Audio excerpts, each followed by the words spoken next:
সবাইকে। আজ সকাল সকাল দিদি আরে আমাদের বাড়ি চলে এসেছিল, কারণ আজকে ছিল ভাইফোঁটা। আর আমার আদরমণি দেখো হিরোদের মতো এন্ট্রি নিচ্ছে। এই পাঞ্জাবিটা কিন্তু আমি ওকে চয়েস করে কিনে দিয়েছিলাম পুজোয়। আমিও সকাল সকাল স্নান করে রেডি হয়ে গেছি ফোঁটা দেওয়ার জন্য। আর এখানে সব ব্যবস্থা ডান হয়ে গেছে, আর আমার ভাইও বসে পড়েছে ফোঁটা নেওয়ার জন্য। তারপর দিদি ওর জন্য যে গিফটটা এনেছিল সেটাই দিয়ে দিল। দিদি ওকে একটা হুডি দিয়েছে, যেহেতু শীত একটু একটু পড়ে গেছে, আর এই হুডিটা পেয়ে দেখো বেশ খুশি। এরপর ওকে মালা ঘুমসি পরিয়ে নিল দিদি। যেহেতু সবার থেকে আমাদের বড়, ওই ফার্স্টে ভাইকে ফোঁটা দিয়েছিল, তারপর ভাই ওকে ওর গিফটটা দিয়ে দিয়েছিল। একটু পরে গিফটটা আনবক্সিং করছি, এরপর বসি আমি ওকে ভাইফোঁটা করতে। চলো আমিও ভাইফোঁটাটা করে নিই। এবার শত শেষে বসেছিল বনি। বনি যেহেতু সবার থেকে ছোট, ও শেষেই করে। আমার আদরমণি তো এই চিপসের প্যাকেটগুলো নেবে বলে অনেক বায়না করছিল, ভাইফোঁটাটা হয়ে যেতেই ওকে দিয়ে দিয়েছিলাম। তারপর মা আবার ওকে বসিয়ে দেয় ফোঁটা দিতে। ওর তো 5 বছর এখনো হয়নি, ওকে ফোঁটা দেওয়া যাবে না, একটু ধান ধুলপো দিয়ে আশীর্বাদ করে নেবে। আর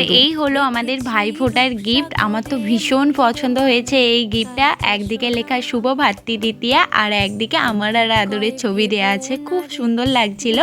আর দিদিরটাও এক্ষুনি দেখাচ্ছি। দিদির হচ্ছে যে দিদির আর কৌশিকদার ছবি ছিল, আর আমার মতন সেম এক পাশে শুভ ভাতৃ দ্বিতীয়াই লেখা ছিল। তাহলে আজ আসি, সকলকে টাটা।